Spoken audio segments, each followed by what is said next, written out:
আসসালামু আলাইকুম রহমতুল্লাহি ওয়া বারাকাতুহু।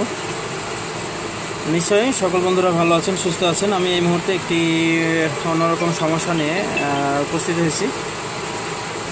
আমার হাতে দেখতে পাচ্ছেন দুইটি ফোন আছে। এই ফোনটির মধ্যে এটা হচ্ছে কাস্টমারের ফোন আর এটা হচ্ছে আমার নিজস্ব ব্যক্তিগত ফোন। আর এখান থেকে একটি নতুন সমস্যা আমি দেখাবো। সবসময় আনকমন কিছু বিষয় নিয়ে আপনাদের সাথে কথা বলার চেষ্টা করি আমি। আজকেও সেরকম একটা বিষয় নিয়ে কথা বলবো। আমার ফোনে প্রচুর কল আসে, আপনারা দেখতে পাচ্ছেন যে কল বাজতেই আছে। বিষয়টি হচ্ছে যে কথা শুনতে একটু প্রবলেম হবে, কারণ বিদ্যুৎ নেই আর আমার জেনারেটর চলছে সারাদিন।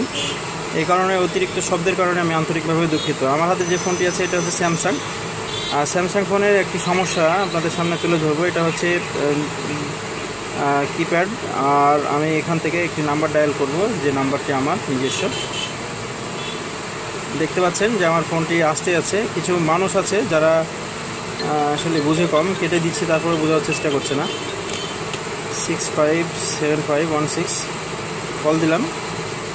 দেখেন কল দেওয়ার পরেও আমার এই ফোনটি কল আউট হচ্ছে, কিন্তু কিপ্যাডের যে স্ক্রিনটা আছে এটাতে থেকে যাচ্ছে সীমাবদ্ধ।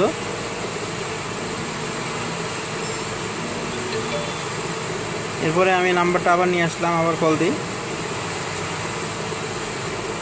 কলের কোনো আইকন বা কোনো সিগন্যাল আসছে না, কিন্তু এখানে অলরেডি আমরা শুনতে পাচ্ছি যে বলছে যে ফোনে ব্যালেন্স নাই, এরকম কিছু বলছে। আমরা ব্যালেন্সটা চেক করি।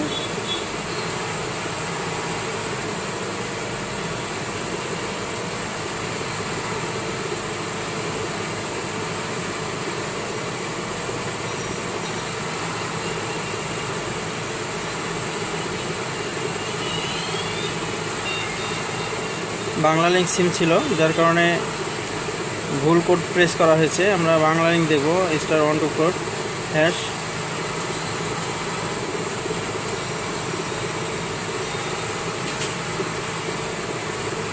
ইনভ্যালিড এমএমআই কোড, এবং এরপরে আমি জিরো ব্যালেন্স দেখাচ্ছে অলরেডি।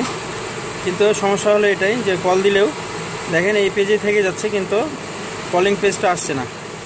এবং আমার এই অবস্থাতে ফোনটা কীভাবে ঠিক করা যায় সে বিষয়টি আপনাদেরকে দেখাবো। এ ধরনের সমস্যার জন্য অনেকে ফোনটা ফ্ল্যাশ করতে চায়, কিন্তু আমরা ফ্ল্যাশ না করে ফোনটি রিসেট করতে পারি।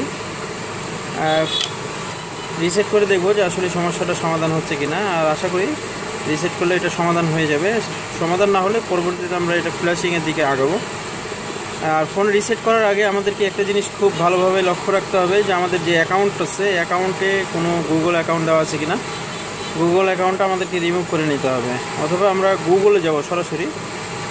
যদি গুগল থেকে থাকে, গুগলে গেলেও আমরা এই অ্যাকাউন্টটাকে রিমুভ করতে পারবো। আমাদের এখানে গুগল অ্যাকাউন্ট দেওয়া নাই, ফেসবুক, গ্যালাক্সি আর ইমো এটা দেওয়া আছে। আমরা ফোনটা এখন রিসেট করব। রিসেট করে দেখি যে আমাদের সমস্যাটা যাচ্ছে কিনা।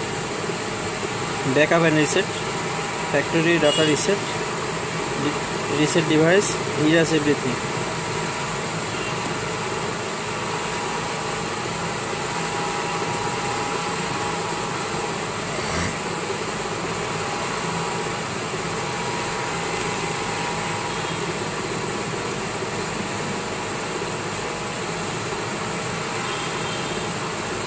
যে কোনো কাজ করার আগে আমাদেরকে খুব ভালোভাবে বিষয়গুলো ভেবে নিতে হবে। কাজগুলো করার জন্য কাজগুলো অ্যাকুরেট করতে হবে, এবং কোনো রকম ভ্রান্ত সিস্টেমের উপরে নিজেকে পতিত করা যাবে না। সেক্ষেত্রে আমাদের কিছু সময়, কিছু অর্থ নষ্ট হবে এবং কিছু গুডউইল নষ্ট হবে, যার কারণে আমাদেরকে সঠিক সিস্টেমের আলোতেই কাজ করার চেষ্টা করতে হবে।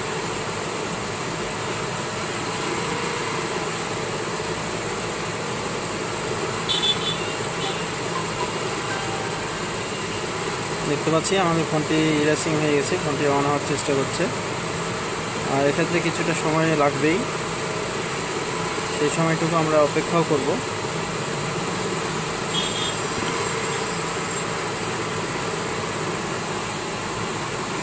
এই মুহূর্তে আমরা দেখতে পাচ্ছি যে ফোনটি ওয়েলকাম হয়ে গেছে। আমরা এখন ল্যাঙ্গুয়েজ সিলেকশন করব।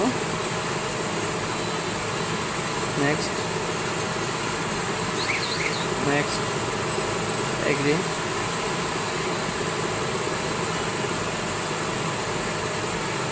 next,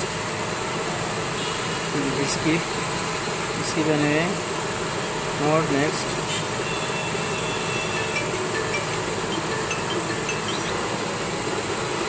সিম কার্ড ম্যানেজারের সিম পেয়েছে ডান দেখাচ্ছে। এরপরে আমরা অ্যাকাউন্ট চাচ্ছে স্যামসাংয়ের, আমরা স্কিপ করব, স্কিপ, সেট আপ কমপ্লিট। এরপরে দেখি আমাদের ফোনটি যাচ্ছে কিনা। ফোনটি যদি কল না যাই থাকে তাহলে আমরা নেক্সট আমাদের ট্রিটমেন্টের দিকে আগাবো। দেখতে পাচ্ছি যে আমাদের সেট আপটা কমপ্লিট হয়েছে এবং এখন কলিং পেজ আসছে এবং হয়তো খুব শীঘ্রই কলও যাবে। সিম টুয়ে টাকা আছে, হয়তো আমি সিম টুয়ে কল দিলাম।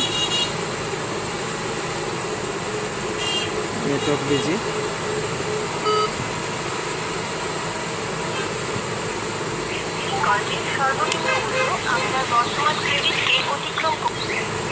শুনতে পাচ্ছেন যে টাকা নাই বলতেছে। আর সবচেয়ে বড় বিষয় হলো যে কলিং যে পেজটা আছে এটা আসছে, অতএব সমস্যাটা সমাধান হয়ে গেছে। আমরা এভাবে কাজগুলো করার চেষ্টা করি, তাহলে সঠিক কাজ করলে খুব অল্প সময়ে আমরা সমাধানগুলো করতে পারবো এবং কাজগুলো আমরা সাকসেসফুলিভাবে কাজগুলো আমাদের ওকে হবে। দেখতে পাচ্ছেন যে আমাদের কলটি আসছে এই মুহূর্তে।